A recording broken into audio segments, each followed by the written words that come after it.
हजरात, हम तक जो दीन पहुंचा वो सिर्फ बातों से नहीं पहुंचा, बहुत कुर्बानियों के बाद पहुंचा है।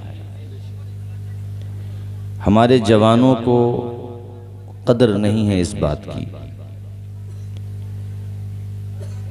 हमारे प्यारे नबी की पूरी जिंदगी आप मुताला करें, पढ़ें, तो हमारे प्यारे नबी की ज़िंदगी का कोई गोशा ऐसा नहीं कि जब आदमी मुताला करे और उसकी आंखों से आंसू न निकल पड़े। कितनी परेशानियां हुजूर ने उठाई हैं दीन फैलाने के लिए। हमारे यहाँ तो हाल ये हो गया है, पहले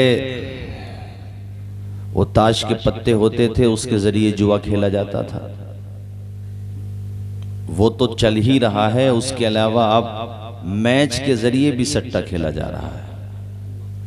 आईपीएल शुरू हो जाए, कोई ट्रॉफी होने लगे, कोई कप होने लगे, कोई वर्ल्ड कप होने लगे, तो मैं और कौमों की बात नहीं करता, अपनी कौम की बात कर रहा हूं। जैसे खून को हाथ में लेते हैं ना, बिल्कुल ऐसा ही है जुआ खेलना और इसकी रोजी खाना, ये हलाल नहीं है।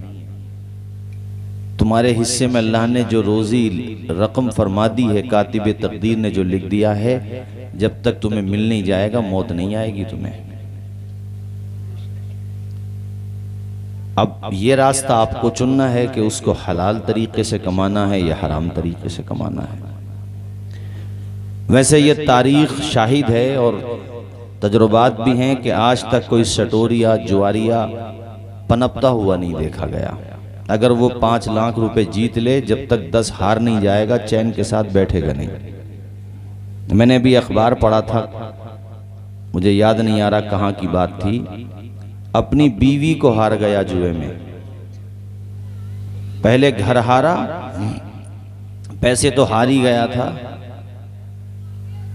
इस्लाम में जुआ हराम है।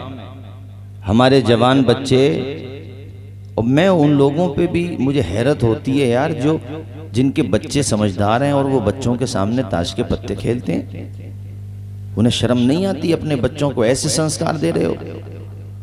हुजूर ने शिकम से पत्थर बांधे, मशक्कतें उठाई, वो कौन सा जुल्म है जो हमारे नबी पर नहीं हुआ? बताओ मुझे। कोई तुमसे उधमपुरा, कोई तुमसे तुम्हारे गांव उधमपुरा छोड़ने के लिए कहे, कलेजा मुंह को आ जाएगा यार, मैं अपना गांव क्यों छोड़ू भाई। कहीं जॉब करने जाते हो, बाल बच्चों को छोड़ के तो रोने लगते हो। मुस्तकिल छोड़ना पड़ जाए, इतने परेशान हो जाओ कि जायदाद, मशीनरी, जानवर, भैंसें, बीवी बच्चे, परिवार, अपना घर, कुनबा, कबीला छोड़ना पड़े, तो यार सोचो कितना दुख होगा तुम्हें। लेकिन मेरे नबी ने दीन के लिए ये कुर्बानी भी दी है, और वो शहर छोड़ा है जिसको उनके जद्दे आला इब्राहिम खलीलुल्लाह ने बसाया था। जब पहली दफा हुजूर पे वही नाजिल हुई थी, जिब्रील अमीन वही लेकर के आए थे गारे हिरा में, तो घर पे आए थे, अपनी बीवी उम्मुल मोमिनीन हजरत सैयदा खदीजतुल कुबरा को सारी बात बताई और कहा, बीवी ज़म्मिलूनी, मुझे चादर उड़ाओ। तो बीवी ने ठारस देते हुए कहा था, मेरे सरताज आपको कुछ नहीं होगा, आप तो गरीबों की फिक्र करते हैं, यतीमों के सर पे दस्ते शफ़क़त रखते हैं, जिसका कोई नहीं है उसको भी सहारा देते हैं। उनके रिश्तेदार थे वर्क़ा बिन नौफल, उनके पास गए, हुजूर से उन्होंने सारी बातें पूछी, तो वर्क़ा बिन नौफल ने कहा था, ए मोहम्मद अरबी, तुम आखिरी रसूल बनकर के आए हो, और मैं तुम्हें बता रहा हूँ आखिरी पैगंबर हो आप पर नबुव्वत का दरवाजा बंद, और एक दिन वो भी आएगा, मैं उस वक्त शायद नहीं रहूंगा, जब आपके शहर मक्का वाले आपको यहाँ से निकालेंगे। तो हुजूर की आंखों में आंसू आ गए। कहा, वर्क़ा मुझे मेरा वतन छोड़ना पड़ेगा। लेकिन हुजूर ने छोड़ा वतन, हुजूर ने वतन छोड़ा। आपके सहाबा ने तपती हुई रेत में बिलाल को लिटा दिया जाता था। वो रेगिस्तान का खित्ता अल्लाह तुम्हें जाना नसीब करे, जाकर के देखना कभी। चिलचिलाती हुई धूप में बाहर नहीं निकल सकते आप। और बरहना होकर के बिलाल सिर्फ सत्र छुपाने का कपड़ा रहता और हजरत बिलाल के सीने पे पत्थर रख देता था उमैया, चर्बी पिघलने लगती थी। जवानों सुना करो ये बातें, जलसे इसीलिए तो होते हैं ताकि तुम्हारी सोई हुई जिंदगी में कुछ तो बदलाव आए, तुम्हारी बिगड़ चुकी जिंदगी के अंदर कुछ तो रूहानियत का रंग पैदा हो। तुम जो गलत ट्रैक पे चल रहे हो, रॉन्ग नंबर पे चल रहे हो, कुछ तो उसके अंदर तब्दीली आए।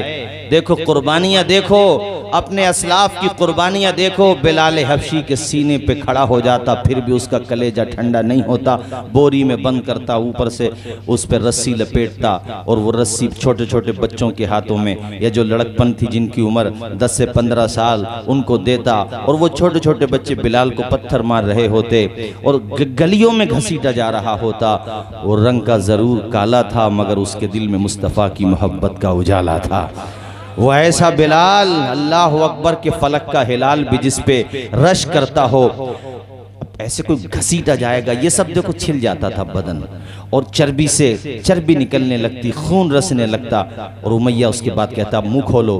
बिलाल बेहोश होते, पानी छिड़का जाता मुंह पे, होश में आते हजरत बिलाल और मुंह से झाग निकलने लगते। तसव्वुर करें आप, कैसी कसम पुरसी का दौर था। मेरे भाई तू तो मस्जिदों में आता तक नहीं, तुझे तो ताश के पत्ते खेलने से फुर्सत नहीं।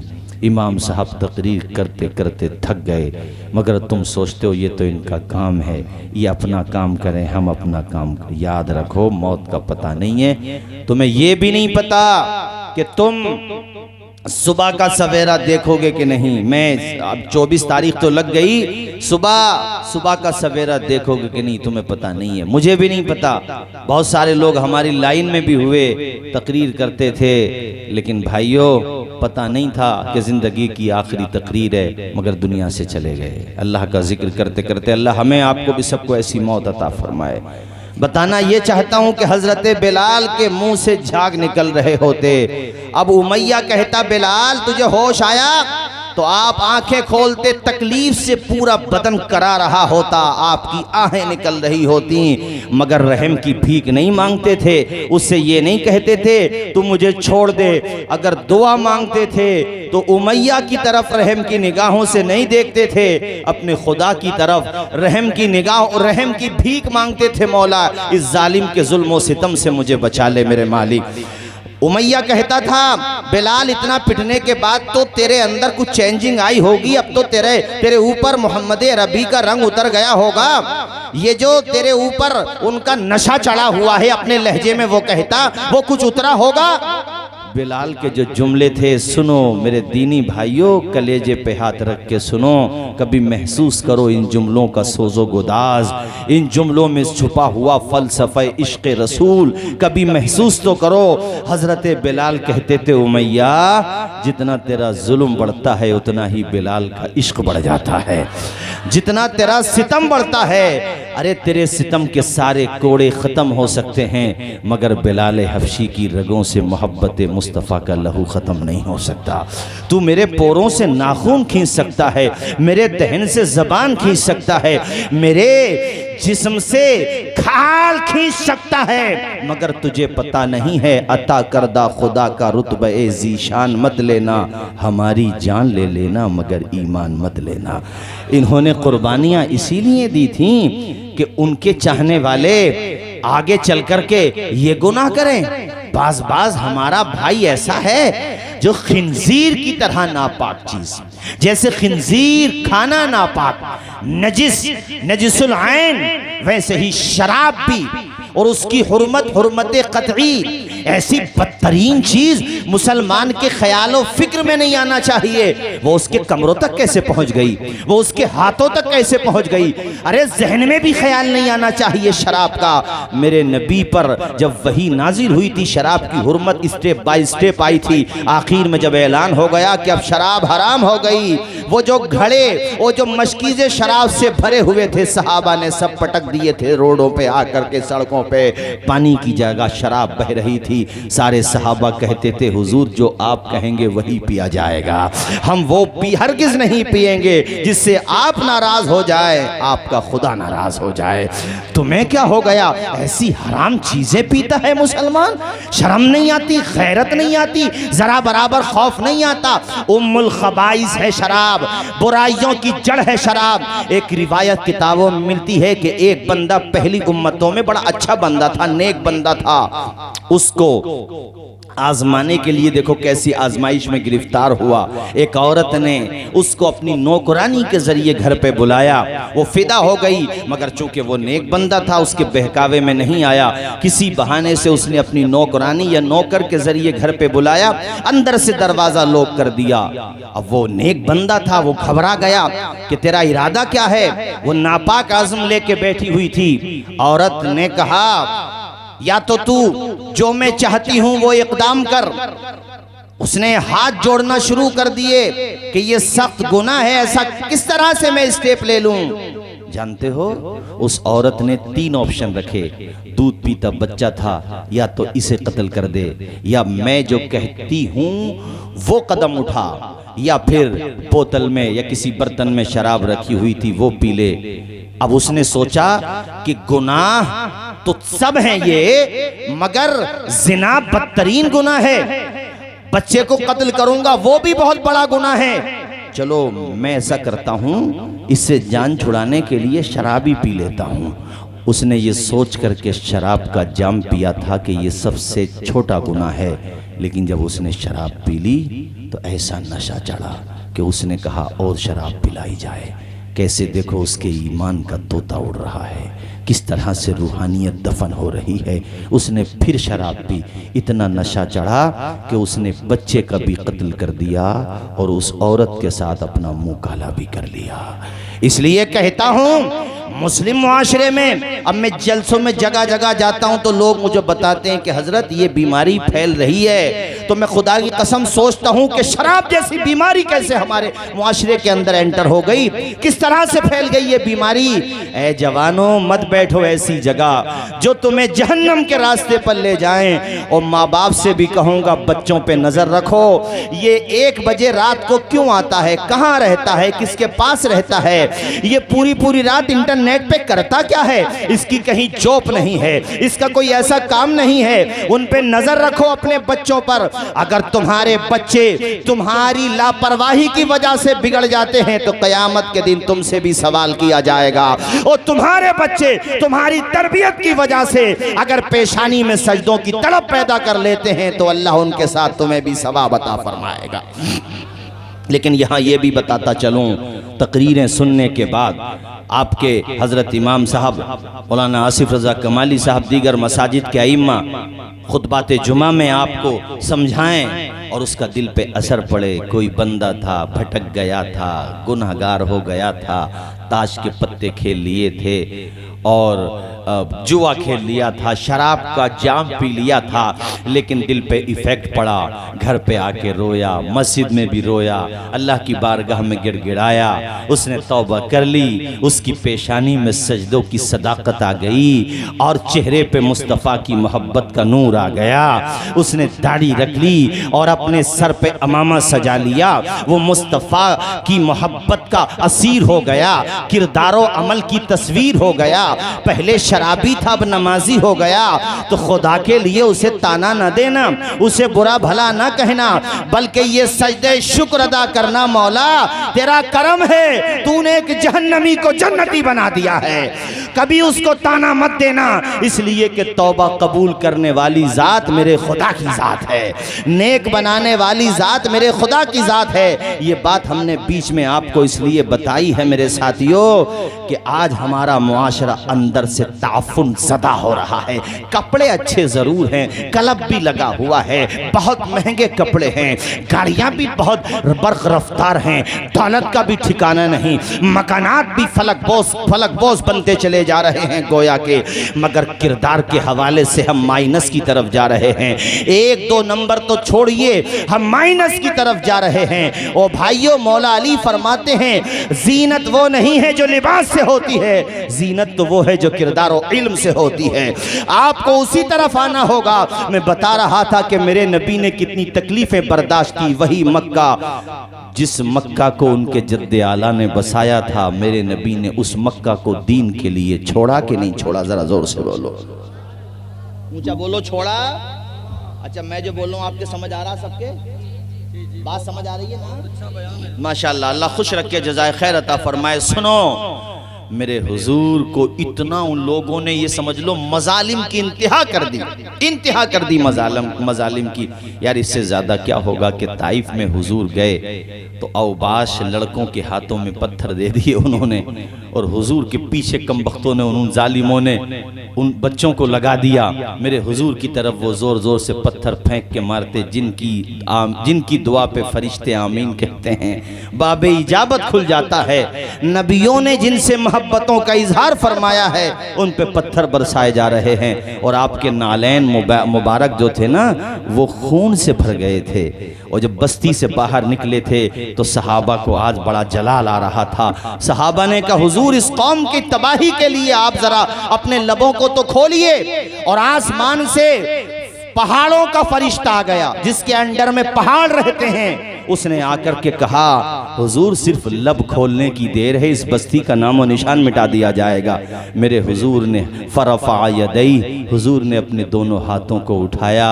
सब समझ रहे थे न जाने अब होगा क्या, लेकिन वो ज़बान खुली जिसको हमारे आला हजरत कहते हैं, वो ज़बान जिसको सब कुन की कुंजी कहें, उसकी नाफिज हुकूमत पे लाखों सलाम। मुस्तफ़ा ने हाथ उठाए और कहा, या अल्लाह, इस भटकी हुई कौम को हिदायत दे दे, ये नादान है, मुझे जानते नहीं हैं। सहाबा ने पूछा था, आका इनके खिलाफ आप कोई जुमला नहीं कहते बल्कि इनके लिए दुआ कर रहे हैं? मुस्तफ़ा ने कहा, ये ईमान नहीं लाते मगर इनकी नस्लों से मुझे ईमान की खुशबू आ रही है। जरा मचल के बोलो सुभान अल्लाह, और जोर से बोलो सुभान अल्लाह। सलाम उस पर के असरा रे मोहब्बत जिसने सिखलाए, सलाम उस पर के असरा रे मोहब्बत जिसने सिखलाए, सलाम उस पर के जिसने जख्म खा के फूल बरसाए, सलाम उस पर के जिसका जिक्र है सारे सहाइफ में, सलाम उस पर के जो जख्मी हुआ बाज़ार ताइफ में, सलाम उस पर के जो गारे हिरा में जहाँ के रोता था, सलाम उस पर के जो उम्मत की खातिर छिप के रोता था। अल्लाह अल्लाह, मेरे भाइयों अपने नबी से मोहब्बतों का इजहार किया करो। अल्लाह की तौफीक से आपने जलसा सजाया, ये भी इजहार मोहब्बत का एक तरीक़ा है। माशाअल्लाह यहाँ जो कमेटी, अल्लाह खुश रखे, शाद व आबाद रखे, ख्वाजा गरीब नवाज कमेटी, अल्लाह उनके जज्बों में बरकतें अता फरमाए। ये जलसे होते ही इसलिए हैं ताकि हमारे दिलों में मुस्तफ़ा की मोहब्बत के परचम लहराने लगें, ख्यालो फिक्र की राहों में मुस्तफ़ा की मोहब्बत की शमें रोशन हो जाएं। ओ भाइयों, आसान नहीं है दीन पे चलना, ये शहादत गहे उल्फत में कदम रखना है। लोग आसान समझते हैं मुसलमान होना, आसान नहीं है। इस्लाम की राह पे चलो, मगर इतना मुश्किल भी नहीं है जो तुम समझने लगे हो। नहीं नहीं भाइयों, आओ मैं तुम्हें बताता हूँ कितनी कुर्बानियाँ दी हैं। सबसे पहली हिजरत मक्का शरीफ से आपके गुलाम जिनका नाम अबू सलमा है वो कर रहे हैं। दूध पीता बच्चा है, अपना वतन छोड़ना आसान नहीं होता, मगर खुदा की रजा के लिए वतन भी छोड़ा जा रहा है। अपनी बीवी को ऊंटनी पे पीछे बिठाया, दूध पीता बच्चा उनकी गोद में है। मदीने से निकले तो उस खानदान के करीब से गुजर हुआ जिस खानदान से उनकी बीवी का ताल्लुक था, यानी जो बीवी का मैका था। मैके वालों ने देखा कि अबू सलमा हमारी बेटी को भी लेकर के जा रहा है। उन्होंने चारों तरफ से आकर आकर के घेर लिया और कहा, अबू सलमा अरे तू जहां जाना चाहता है चला जा, हमें क्या लेना देना, लेकिन हमारी बेटी को क्यों लेकर के जा रहा है। बेटी ने कहा, मेरे मैके वालों, तुम्हारे खानदान में मेरा बाप भी है, मेरा भाई है, मेरी बहनें हैं, मेरा खूनी रिश्ता है, लेकिन शौहर के साथ मेरा ईमानी रिश्ता है। मुझे जाने दो मेरे शौहर के साथ। मगर शौहर अकेले थे, बीवी भी अकेली थी। वो पूरा परिवार आ गया। क्या करती बीवी, जबरदस्ती रोक लिया गया। कहा, तुझे कैसे जाने दे वहां मरने के लिए, क्या पता कहां जा रहा है अबू सलमा। हिजरत करके अबू सलमा मदीना जा रहे थे। मेरे भाइयों, तवज्जो के साथ सुनो मेरे दोस्तों, जब ये बात अबू सलमा के परिवार वालों को पता चली तो परिवार वाले भी आ गए और उन्होंने कहा कि तुमने हमारे भाई की बीवी को रोक लिया, जब तुमने अपनी बेटी को रोका है तो तुम्हारी बेटी की गोद में जो बच्चा है वो हमारे भाई का बच्चा है, वो बच्चा हमें चाहिए। छीना झपटी में उस बच्चे का बाजू भी उतर गया। बच्चा लेकर के चले गए अबू सलमा के घर वाले और बीवी को रोक लिया। बीवी के घर वालों ने, उधर बीवी का इम्तिहान है, इधर शौहर का इम्तिहान है। हम तुम जैसे लोग होते तो कदम भटक जाते, वहीं पे रुक जाते। अबू सलमा ने रोती हुई आंखों से बीवी से कहा, खुदा हाफिज, अल्लाह ने ज़िंदगी रखी तो फिर कभी मुलाकात होगी, लेकिन होना तो वही है जो हमारे नबी ने हमें हुक्म दिया है। मेरी बीवी में रुकूंगा नहीं। तो बीवी ने अपने शौहर की पेशानी चूमी और कहा, मेरे सरताज, मुझे तुमसे यही उम्मीद थी, मेरी फिक्र न करो, तुम वहीं पहुंच जाओ जहां जाने का हुजूर ने हुक्म दिया है। अल्लाह ने कि अल्लाह की तौफीक रही, उसकी ताईद रही, ज़िंदगी में फिर मुलाकात होगी। ऐसे छोड़ना आसान नहीं होता।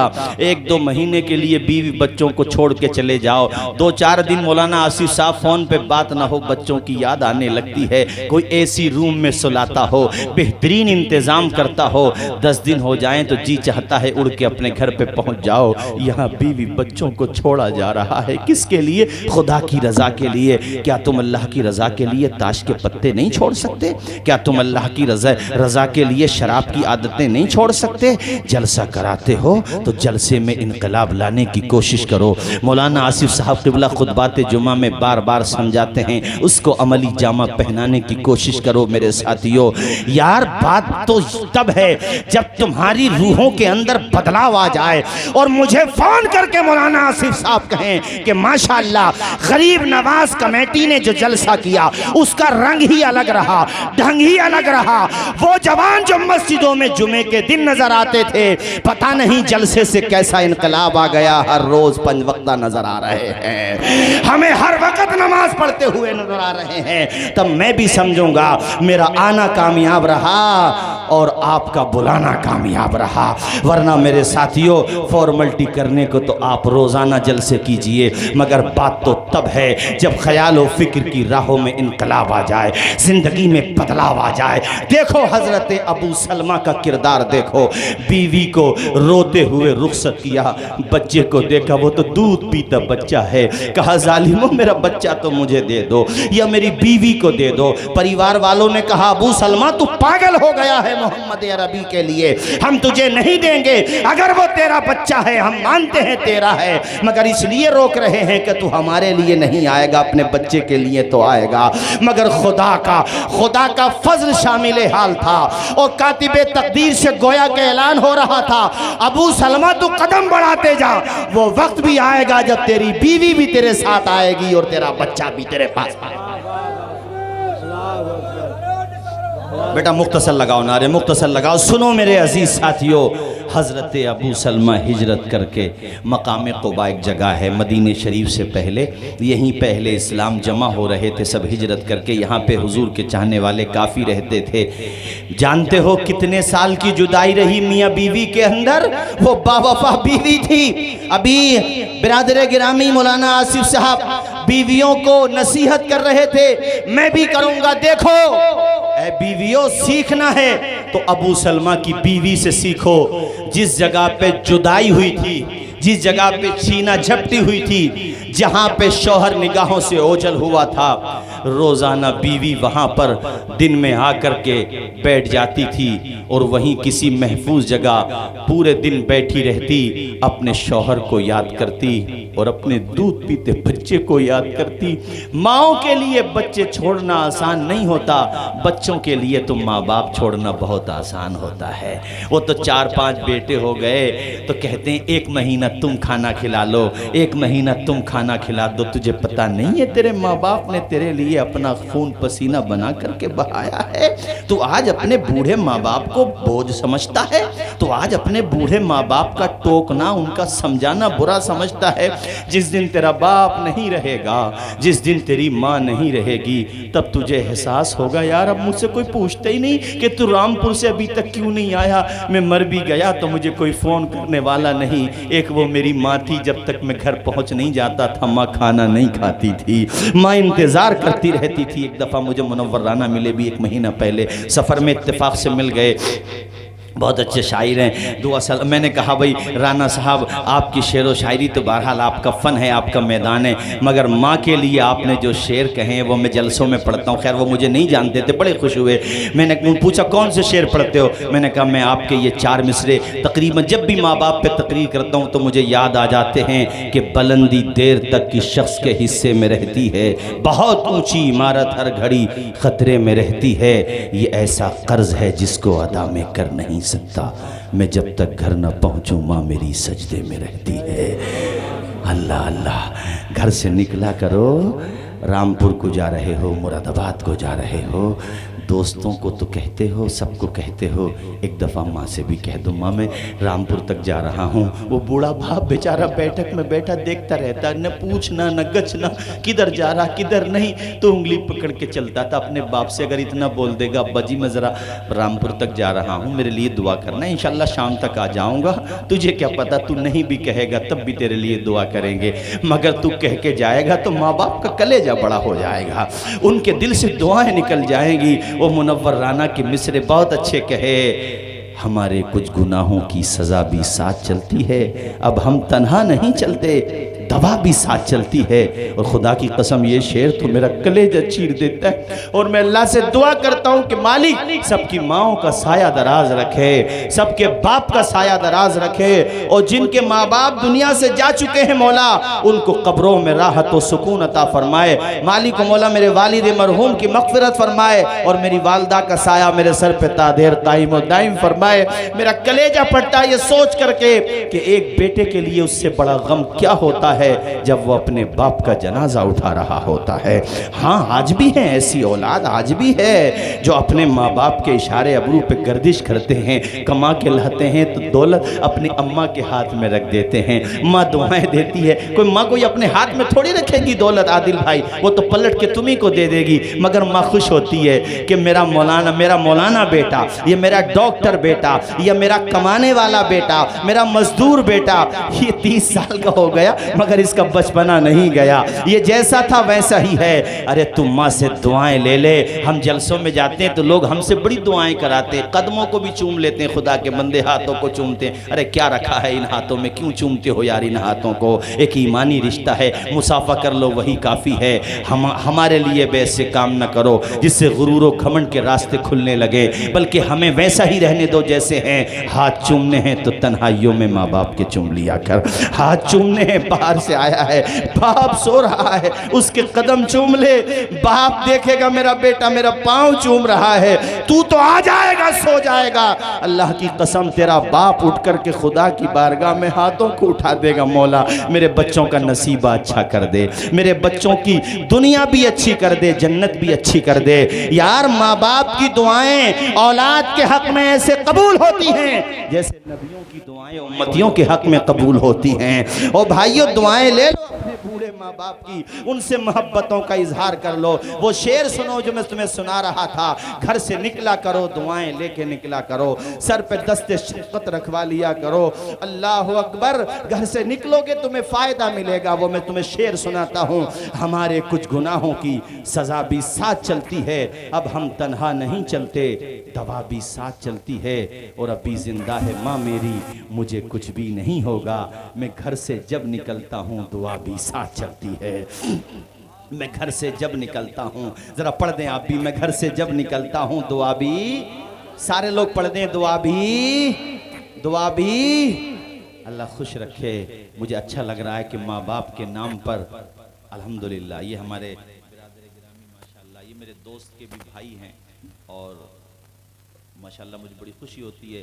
दीन का जो भी काम करे उसके लिए दिल से दुआएं निकलना चाहिए। ज़ाहिर खूबियाँ हैं तभी इतने दिनों तक आपके यहाँ हैं माशाल्लाह, और मेरी दुआ ये है कि यहीं पर इनकी ज़िंदगी गुजर जाए, आमीन बोलें। अच्छा इमाम मिल जाए तो हमें उसकी कदर करना चाहिए। माँ सज्जाद निज़ामी इंतकाल हो गया। आदिल भाई माशाल्लाह बड़ा अच्छा पढ़ रहे थे, आज तो पता नहीं आपको हो क्या गया, बहुत अच्छा पढ़ते ही हैं माशाल्लाह, लेकिन आपने बहुत अच्छा पढ़ा आज। वो सज्जाद निज़ामी अल्लाह गरीक रहमत करे, वो 2 मिसरे पढ़ते थे। अगर इजाज़त दें तो मैं सुना दूँ आपको 2 मिसरे तरन्नुम में सुना दूँ, बताएं सुना दूँ? हमारे आसिफ भाई ने भी कहा मैं सुना देता हूँ। और बहरहाल वो मेरा तो खैर उनके साथ ज़्यादा ज़माना नहीं गुजरा, जिस वक़्त उनका इंतकाल हुआ तब मेरी तकरीरों का आगाज़ था। 1-2 जलसे में शायद मुलाकात रही होगी, लेकिन बहरहाल हुजूर की नातें पढ़ता था। और न जाने अल्लाह को किसकी कौन सी अदा पसंद आ जाए भाई, ये सोचना चाहिए। वो माँ बाप के लिए 2 मिसरे पढ़ा करता था। उनकी बेटियां, अल्लाह बेटियों के नसीब अच्छे करे। वो जीते जी दुनिया में जन्नत का मज़ा लेंगे, वो जीते जी दुनिया में जन्नत का मज़ा लेंगे, जो बाप को खुश रखेंगे और माँ की दुआ लेंगे। तुम कहोगे मौलाना तौसीफ रज़ा साहब माँ बाप का तस्करा क्यों कर रहे हो, क्या मिलता है माँ बाप की खिदमत करने से, माँ बाप की सेवा करने से? तो मैं आपको बताना चाहता हूँ, जो माँ बाप का कहना मानता है उसे दुनिया में मोहब्बतों का पैगाम मिलता है, मरने के बाद हौज़ कौसर का जाम मिलता है। ये फसाना नहीं हकीकत है, अपनी माँ से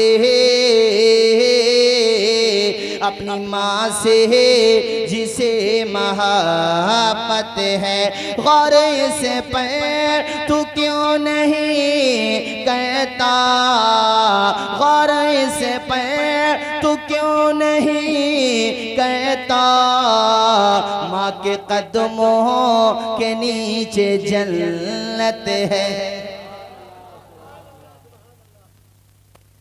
और देखो ये मन बना रहे हो ना कि इंशाल्लाह अपने माँ बाप की खिदमत करेंगे।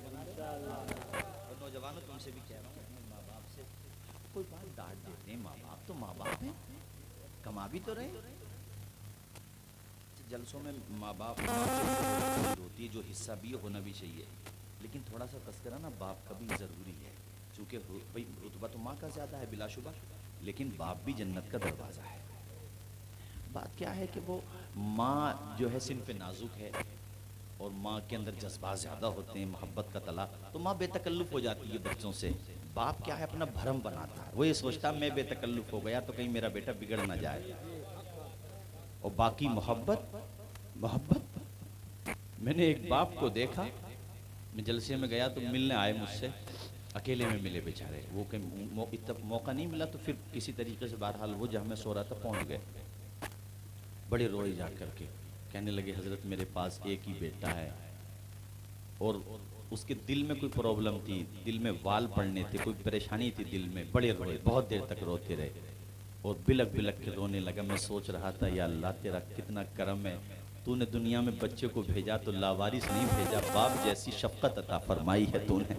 बड़ी देर तक वो कहने लगे हजरत मेरे पास दौलत भी बहुत है, अल्लाह का शुक्र है, सारी चीज़ें हैं, बस मैं इसलिए आया हूँ कि आप सफ़र में रहते हैं, दुआ कर दें मेरा बच्चा ठीक हो जाए। मुझे कुछ परवाह नहीं अपनी दौलत की, मैं अपना मकान देखता हूँ, अपनी बिल्डिंग देखता हूँ, गाड़ियाँ देखता हूँ ना तो उससे सुकून नहीं मिलता, अपने बच्चे के लबों पे मुस्कुराहट देखता हूँ मेरी थकान उतर जाती है। ऐसा प्यार होता है बाप को भी। ये ना सोचें आप लोग कि जलसों में जिक्र नहीं होता है तो बाप का रुतबा नहीं होता, बहुत मोहब्बत होती है बाप को भी मोहब्बत होती है। मैं बस बरसबीले तस्करा बता रहा हूँ। एक दिन ऐसा हुआ, वो हमारी बेटी पढ़ती है स्कूल में, तो अभी छोटी है, मतलब ऐसी 6-7 साल की, 2 साल पहले की बात है। वो इत्तेफाक से स्कूल वैन जो है वो होता, कई दफ़ा ध्यान नहीं दिया ड्राइवर ने, तो वो जो है स्कूल वैन आ गई। हमारा घर काफ़ी कुछ दूर है स्कूल से, तो वो जो वहाँ पे स्कूल में रहते हैं उसके पास हमारी बेटी गई, नंबर तो रहते ही है उनके पास, पेरेंट्स का नंबर रहता है, उसने फ़ोन किया तो मेरी बेटी का जो फ़ोन आया, खुदा की कसम मैं इतना रोया। और मैं सोच रहा था कि यार कितनी अल्लाह ताला ने मोहब्बत दी औलाद के लिए, यानी थोड़ी देर की भी घबराहट औलाद की बाप को भी बर्दाश्त नहीं होती। मैं सोच रहा था यार मुझे बर्दाश्त नहीं होती तो उसकी अम्मी का क्या हाल होगा भाई, क्योंकि माँ को तो मोहब्बत ज़्यादा होती है बिलाशुबा, लेकिन बाप को भी बहुत होती है। मैं आपसे कहना ये चाहता हूँ कि आप लोग अपने माँ बाप की खिदमत करें। ये आज के जलसे का एक पैगाम मैं आपको दे रहा हूँ। अगर कभी डांट दें, किसी बात के ऊपर थोड़ा मार भी दें तो दिल पे न लें, सोचें हमारे माँ बाप ही तो हैं, अच्छे के लिए डांटा होगा। तुम्हें आज बुरा लग रहा है, बुरी सोहबत के लिए डांटा है कि गलत जगह क्यों बैठता है, इमाम साहब के पास जाके चला जा, नमाज सीख ले उनके पास, इसलिए डांट दिया। लखनऊ में माँ ने बच्चे को वो पबजी गेम के लिए उसको डेटा कराना था, वो पैसे थे नहीं, एबीपी न्यूज़ पे खबर चली, माँ ने नहीं दिए, इसी वजह से कि बिगड़ गया बहुत ज़्यादा, 24 घंटा उसी में पड़ा रहता, जब भी उठता तो गेम ही खेलता वो। तो एबीपी न्यूज़ पे आया, इतना अहंकारी हो गया था वो बच्चा कि उसने अपनी माँ का मर्डर कर दिया, यानी उसके हाथ कोई हथियार लगा और माँ को मार दिया उसने, अखबारों में चला। अच्छा, हुकूमतों को भी मैं कहूंगा इनकी कानों पे जूं नहीं रेंगती, अबे ऐसी चीजों पे प्रतिबंध क्यों नहीं लगाते? ऑफलाइन जुए पे प्रतिबंध है, लेकिन ड्रीम 11 बोले क्या बोलते हैं यार उसको, उस पे प्रतिबंध नहीं है, यानी ऑनलाइन जुआ खेलो तो वो चलेगा, वो लीगल है, और अगर ऑफलाइन खेलो तो इनलीगल है। अबे चोरी अंधेरे में हो या उजाले में हो, चोरी तो चोरी है, पाबंदी क्यों नहीं लगाते आप लोग? ऐसे गुटके के पैकेट पे लिखा होगा इसका खाना सेहत के लिए हानिकारक है। अबे जब हानिकारक है तो परमिट क्यों दे रहे हो तुम लोग? तुम तो डकैती खुद कर रहे हो, सबसे बड़े डकैत तो तुम ही हो।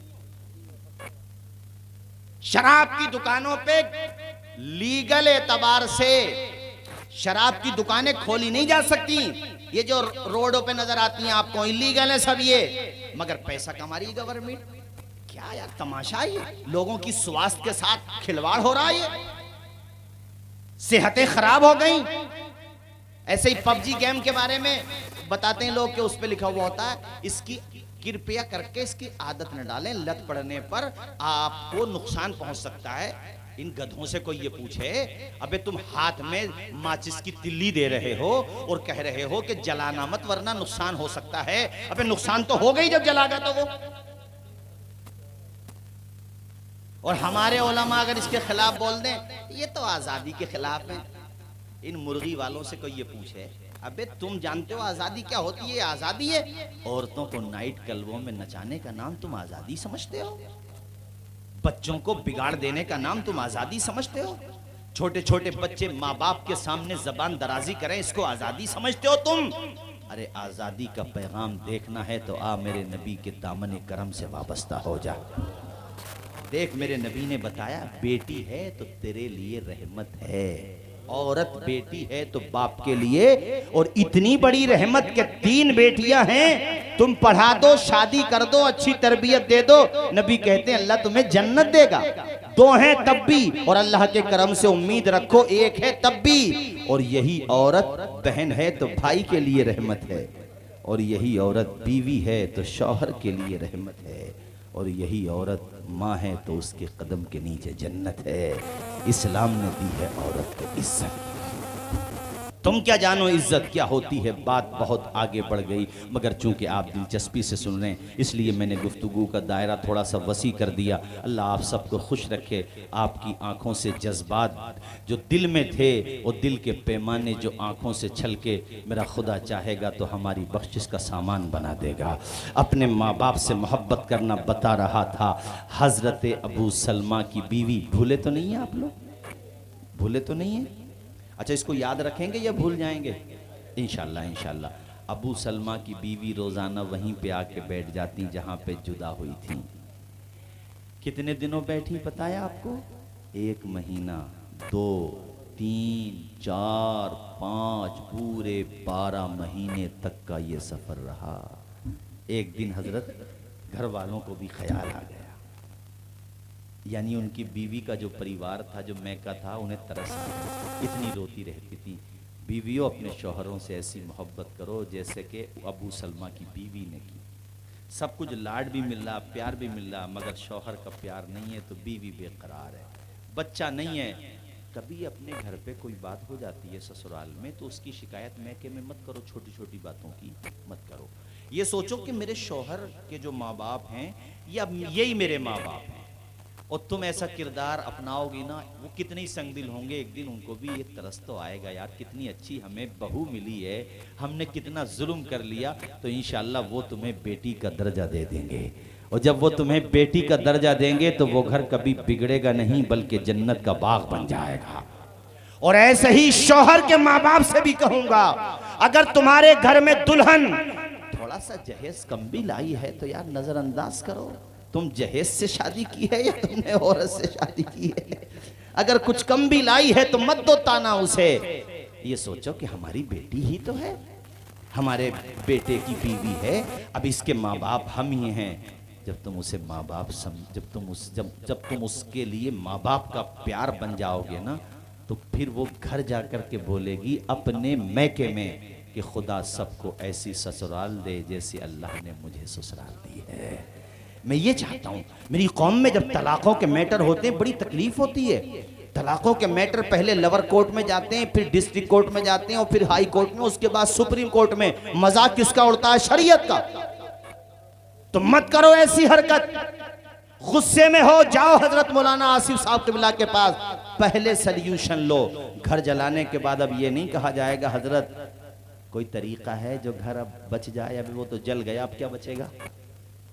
पहले आता सल्यूशन बताया जाता, वो बहुत अच्छे अच्छे तलाक़ अहसन बताई जाती, तुम्हें तलाक़ मुग़ल्लज़ा का नंबर ही नहीं आता। औरत पाकी के ज़माने में होती तो उसको अव्वलन तो ऐसा नंबर आने ही नहीं चाहिए। शरीयत में यह है कि दोनों में बिगाड़ हो जाए तो एक मियाँ की तरफ से एक बीवी की तरफ से दो हकम बन जाएं, आपस में सुलह करें, निपटाने की कोशिश करें, फिर भी बात ना बने तो औरत जब पाकी के ज़माने में होती है तो सिर्फ एक तलाक दे दें। 3 महीने 10 दिन तक अगर औरत और बीवी दोनों को ये लगे कि यार जो रोया वो पहले को ही रोया, औरत ये शौहर ये सोचे जो रोया वो पहली को, बीवी ये सोचे जो रोया वो पहले को रोया, लगे कि तो उसी में रजत कर लेंगे, बात खत्म, न निकाह की जरूरत है और कोई परेशानी भी नहीं आएगी, और मन बनाई लिया कभी निकालना ही है तो एक ही तलाक दे दो। 3 महीने 10 दिन तक बात ही मत करो, वो निकाह से निकल गई, सीधी सीधी बात है। तो हजरत बेनिफिट क्या मिलेगा? बेनिफिट ये मिलेगा कि अगर फिर तुम्हें लगा यार बच्चे भी हैं, वही ठीक था मामला अपना पहला वाले लगा तुम्हें, मौलाना आसिफ साहब यार देखो कोशिश करके, हजरत पूछेंगे कितनी दफ़ा बोला था? 1 दफ़ा बोला था, अब तुम्हें हलाला की परेशानी, ये सारी झंझट नहीं है, बस तुम ऐसा करो गवाह लेकर के आ जाओ और थोड़ा सा और माशाल्लाह और जो है आ जाओ, किसी चीज की जरूरत नहीं है, निकाह हो जाएगा। तो बताओ परेशानी से बचे के नहीं बचे? बोलो जोर से बोलो, बचे के नहीं बचे? मगर पहले पूछो तब बताए ना, घर फोड़ के आते। सर फोड़ने के बाद तो भाई साहब फिर ऑपरेशन ही होता है ना।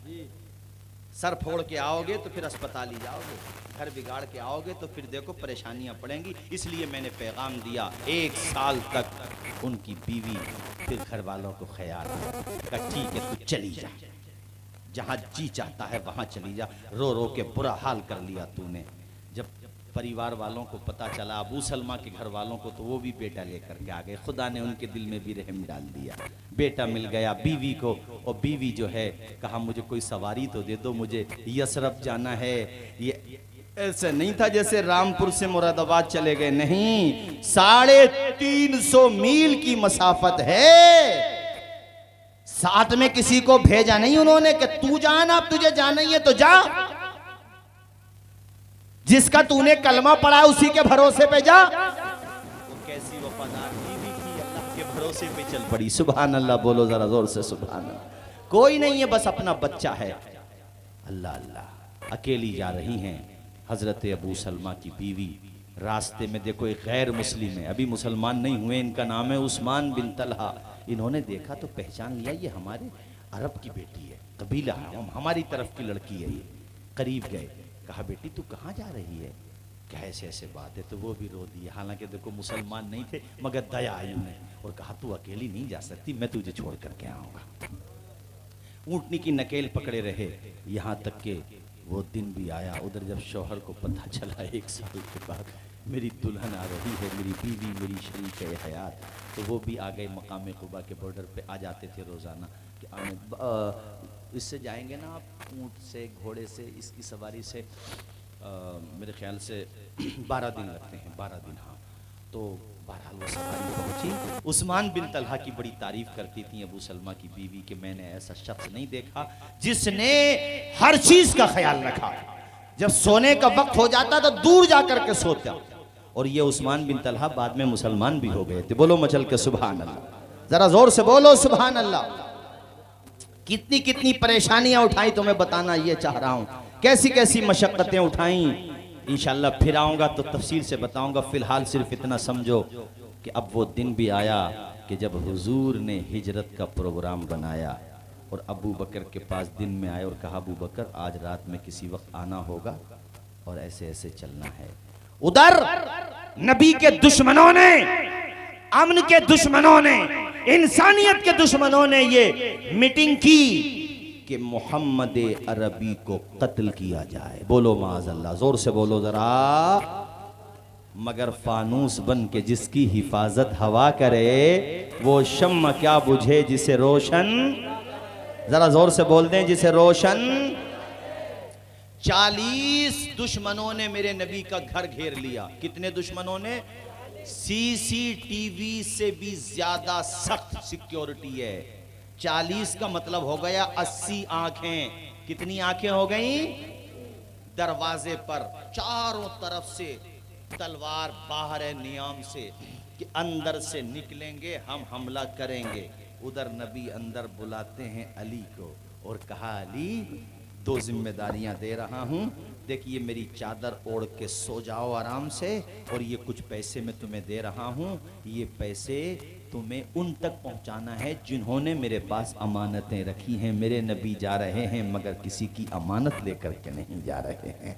ये लोग कलमा नहीं पढ़ते थे मक्का वाले बहुत सारे, मगर पैसे रखने होते, दिरहम रखने होते, सोना और चांदी रखना होता तो कहीं और न जाते, आमना के लाल के दरबार में आ जाते। यार मैं तुम्हें ये चाहता हूं कि तुम भी अपना किरदार इतना अच्छा बना लो कि गैर मुस्लिम भी हो तो वो ये कहे, कुछ भी कहो भाई मुसलमान झूठा नहीं होता, कुछ भी कहो भाई मुसलमान अमानत में खयानत नहीं करता, कुछ भी कहो भाई मुसलमान जबान का पक्का होता है। आज तुम्हारी जबान का कोई भरोसा ना रहा। आज हमारे मुआशरे में झूठ फैल गया, गीबत फैल गई, इसलिए लोग ये समझते हैं कि ये जो कर रहे हैं यही इस्लाम होगा। अपने किरदार से इस्लाम की बदनामी न कराओ। हजरत तशरीफ ले आए, बल्कि इस्लाम की तारीफ का काम करो। नारे तकबीर, नारे रिसालत।